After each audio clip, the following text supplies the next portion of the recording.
Claire Thompson glanced at her watch for the third time in 10 minutes. The barista at Willow and Bean Cafe was taking her sweet time with the morning rush. She balanced her laptop bag on one hip and a travel mug in her hand. At 36, she had perfected efficiency. But some mornings, even efficiency seemed powerless. Her eyes wandered across the cafe and landed on a man at the corner table, fingers drumming lightly on a worn journal. A guitar case leaned against the wall beside him. Sunlight through the tall windows caught his hair, messy yet deliberate, standing out in the routine hum of laptop taps and coffee orders. He seemed like a different world entirely. Claire almost laughed at herself for noticing him. She was a strategist at a tech firm, her life a checklist of meetings, deadlines, LinkedIn updates. A man with a guitar and ink-stained fingers. Unexpected, unpolished, intriguing.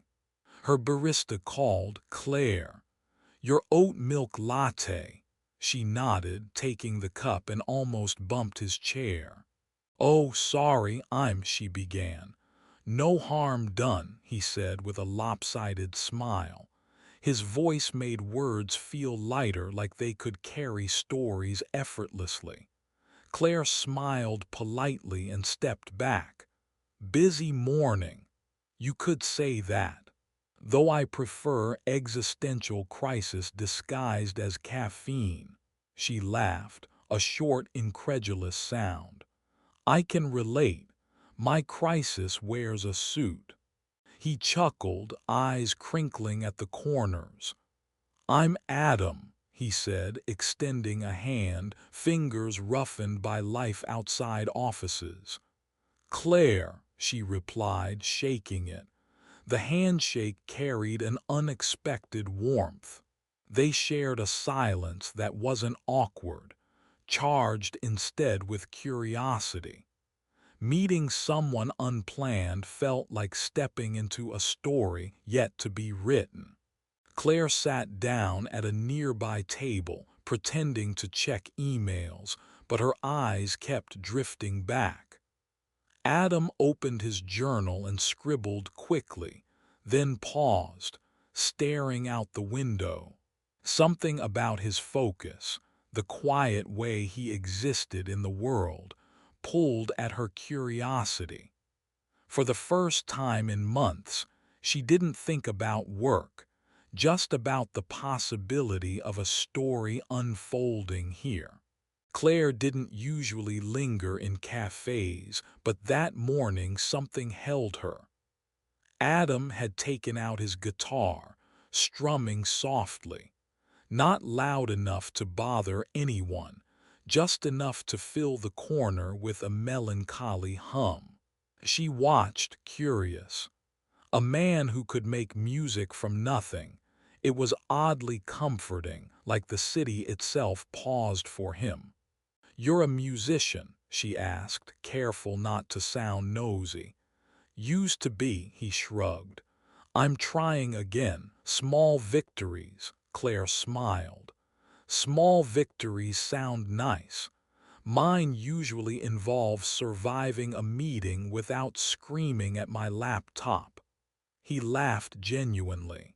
"There's a difference between surviving and living." They talked about favorite books, the weird obsession with podcasts that nobody really admitted to, and the best coffee in town. Claire felt the hours stretch lightly around them, a strange but welcome feeling of time not being something to manage, but something to savor. She realized she hadn't laughed like this in years. Something about his laugh made Claire feel lighter. She realized she hadn't laughed like that in a long time, not fully. "So, what's your story?" he asked, tilting his head. "Why survive meetings instead of chasing dreams?" She frowned, half amused, half defensive. Dreams. I think I'm living them, but sometimes it feels like I'm checking boxes instead of actually living. Adam nodded, understanding more than words could convey. There was a softness in him, the kind that only comes from someone who had stepped back to see the bigger picture.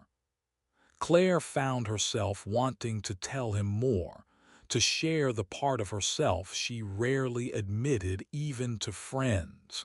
The longing for something beyond success, beyond schedules. Maybe, he said softly, we're supposed to figure it out together. Over the next few weeks, Claire and Adam kept running into each other. At first, it seemed coincidental. The same cafe, the farmer's market on Saturdays, even a yoga class neither had planned to attend. Then it wasn't coincidental anymore.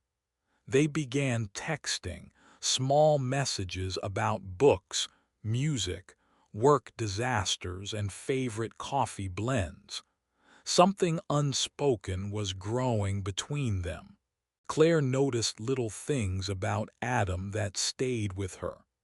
How he paused to greet baristas by name, how he lingered to help a child pick a dropped crayon, or how he smiled at random strangers.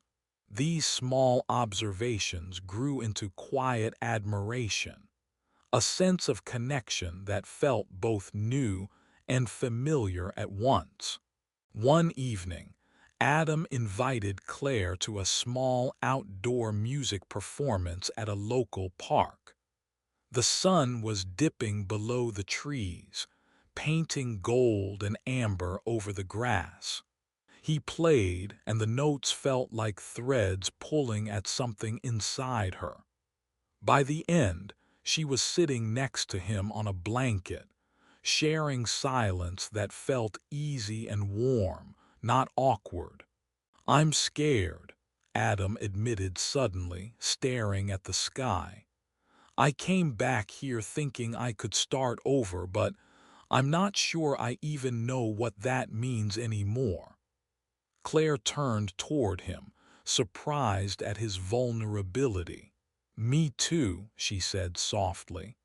I've been climbing ladders, hitting targets.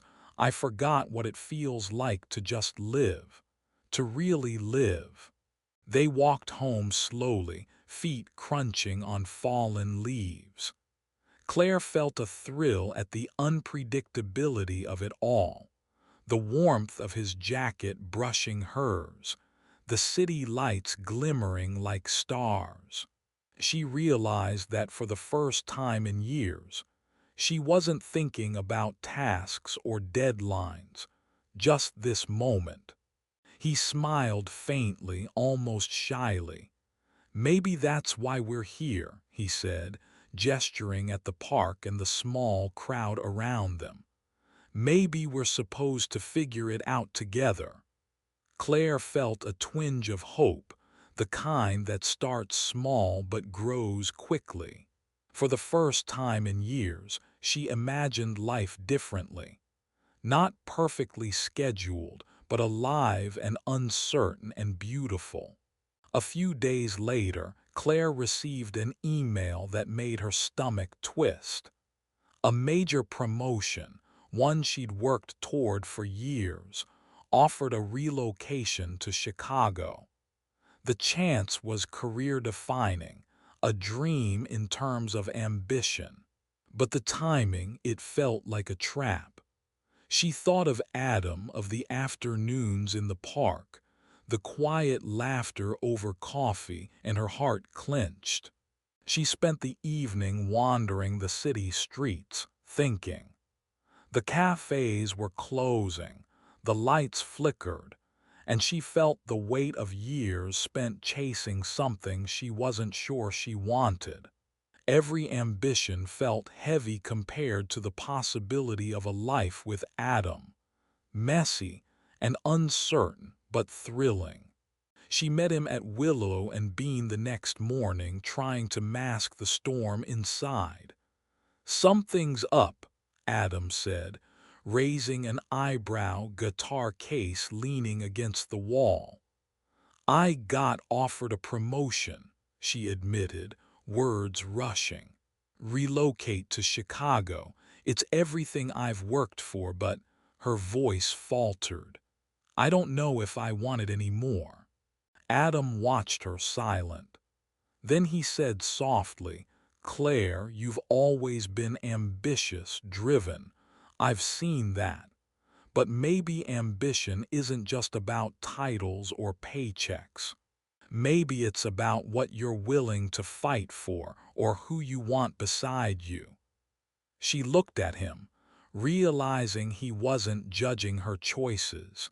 He was offering perspective, a mirror to what she truly wanted. She sighed, tracing the rim of her coffee cup. "I thought I had it all figured out.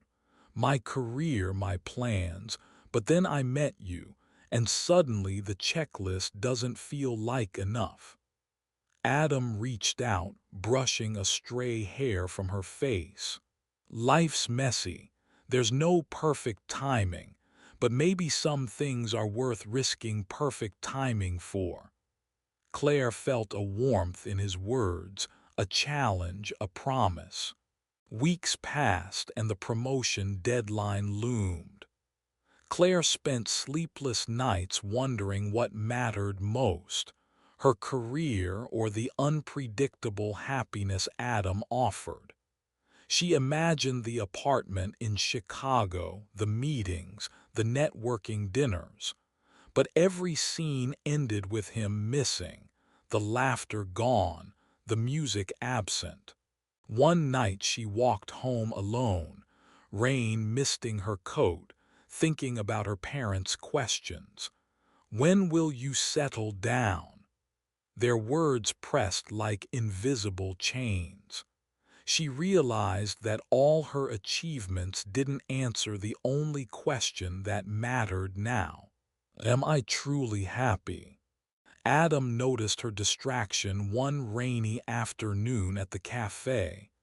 "Claire," he said gently, "I don't want to pressure you, but I also don't want to be someone you'll miss more than you'll live." She looked at him, rain streaking her coat, heart pounding. "I've spent my life living to expectations. Maybe it's time I live for myself. Maybe for us." He reached across the table, holding her hand. "I'm not perfect. I have failures, doubts, but if we try, it could be something real, something worth the risk." She squeezed his hand, feeling a sense of clarity she hadn't felt in years. "Then let's take the risk, together." Months later, Claire declined the relocation, negotiating a flexible leadership role in her city. Adam finally opened a small studio where he could write and perform. Their lives intertwined naturally, balancing ambitions and love, career and connection. They weren't perfect, but they were present, awake to possibilities, ready for each other's flaws. On a golden autumn evening, they walked hand in hand through the farmer's market, laughter mingling with the scent of fresh bread and coffee. Claire noticed the small joys, the crisp air, the way Adam's jacket smelled of rain and warmth, and how ordinary life felt extraordinary when shared.